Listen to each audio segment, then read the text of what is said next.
So this is how you can open Crunchyroll without having to log in.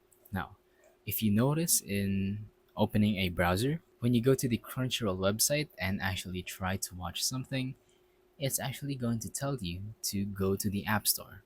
So let's simply try it out by tapping on Start Watching S1E1 of Solo Leveling. It says download the free app and enjoy the world's largest dedicated anime collection. Now, the app is free and logging in is free, so just simply download the app and then open it up and tap on login or create account. It's very simple. It's a very simple process because there is no other way of using Crunchyroll without having to log in. You will need an account in order to use it, but don't worry, it's extremely simple on how to make an account. If you don't have a Gmail, then just simply search on create a Gmail on Google and you'll be done within seconds.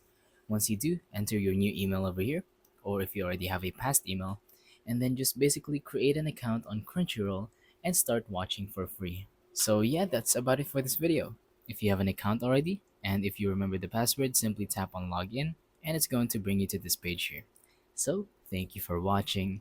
Don't forget to leave a like, subscribe, and let us know in the comments down below if the tutorial worked or if you have any questions. Thank you and goodbye.